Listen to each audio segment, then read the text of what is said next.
মাজারের মতো ধর্মীয় ভাবগম্ভীর্য স্থানে হামলা হয়েছে, আমি এর তীব্র নিন্দা জানাচ্ছি। ঢালাওভাবে বিরোধী দলের উপর দোষ চাপিয়ে দেওয়া হচ্ছে। এই ঢালাওভাবে বিরোধী দলের উপর দোষ চাপানো তো পতিত স্বৈরাচার, পতিত ফ্যাসিস্টদের ঐতিহ্য।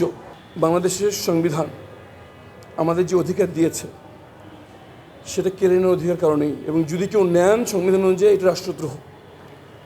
অবশ্যই নির্যাতনের মাত্রা ভিন্ন ছিল। আমি অবসরপ্রাপ্ত ব্রিগেডিয়ার মেজর জেনারেল আজমি, তাদের নির্যাতনের মাত্রা ভিন্ন ছিল, কিন্তু যতই ভিন্ন থাকুক, যে এই মুহূর্তে একজনকে 24 ঘন্টার বেশি আটক রাখা হলো, সেই মুহূর্তে এটি মানবতা বিরোধী অপরাধের একটি সংবিধান লঙ্ঘন হয়ে গেল।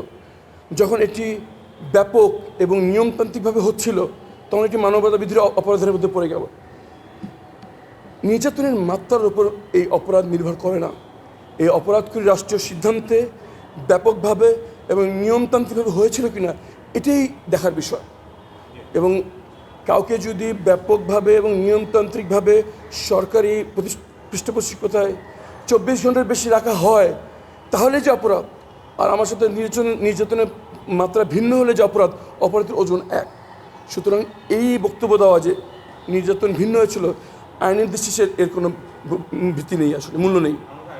এই সরকারের প্রধানমন্ত্রী নিজে নির্যাতনের ভুক্তভোগী, এই সরকারের স্বরাষ্ট্রমন্ত্রী নিজে গুমের ভুক্তভোগী, এবং এই ত্রয়োদশ সংসদের প্রত্যেকটি সংসদ সদস্য অতীতে মানবাধিকার লঙ্ঘনের শিকার হয়েছেন।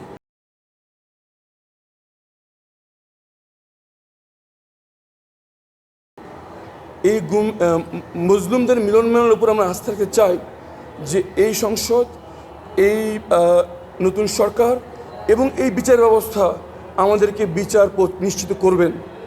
এবং আমরা এই আস্থা রাখতে চাই যে শুধু এখন নয়, ভবিষ্যতেও আর কখনো এই ধরনের অপরাধ যদি সংঘটিত হয়, এই বিচার ব্যবস্থা, এই সংসদ এবং সরকার তার ব্যাপারে কঠোর হবেন এবং আপসহীন হবেন। প্রথমত হচ্ছে, মাজারের মতো ধর্মীয় ভাবগম্ভীর্য স্থানে হামলা হয়েছে, আমি এর তীব্র নিন্দা জানাচ্ছি। দ্বিতীয়ত হচ্ছে, সরকারের দায়িত্ব সকল ধর্মীয় স্থাপনার নিরাপত্তা নিশ্চিত করা, এই জায়গায় সরকার ব্যর্থ হয়েছে। তৃতীয়ত হচ্ছে, সিসিটিভি ফুটেজ এবং বিভিন্ন ভিডিও এভিডেন্স দেখে যদি সুনির্দিষ্ট এভিডেন্স সহকারে যদি কাউকে গ্রেফতার করা হয়, তাহলে আমাদের কোনো বক্তব্য নেই। কিন্তু আমরা দেখছি ঢালাওভাবে বিরোধী দলের উপর দোষ চাপিয়ে দেওয়া হচ্ছে। এই ঢালাওভাবে বিরোধী দলের উপর দোষ চাপানো তো পতিত স্বৈরাচার, পতিত ফ্যাসিস্টদের ঐতিহ্য। আমরা কেন তার পুনরাবৃত্তি দেখছি? বিশেষ করে আমি সুনির্দিষ্টভাবে বলতে চাই, যাদের গ্রেফতার হয়েছে তার মধ্যে 2 জন গত নির্বাচনে বিরোধী দলের নির্বাচন করেছিল। ভিডিও ফুটেজে তাদের কোনো অস্তিত্ব নেই, কিন্তু তারপরে তাদের গ্রেফতার করা হয়েছে। আমার আহ্বান যে রাজনৈতিক উদ্দেশ্যমূলক না করে ধর্মীয় ভাবগম্ভীর্য অভিযানের যত অভিযোগ আছে তার নিরপেক্ষ তদন্ত হওয়া প্রয়োজন। ভিডিও ফুটেজ যদি এভিডেন্স থাকে, তার ব্যাপারে যদি আমার কোনো দলীয় কর্মী সম্পৃক্ত পাওয়া যায়, আমরাও তার বিরুদ্ধে ব্যবস্থা চাই, আমরা সমর্থন করব।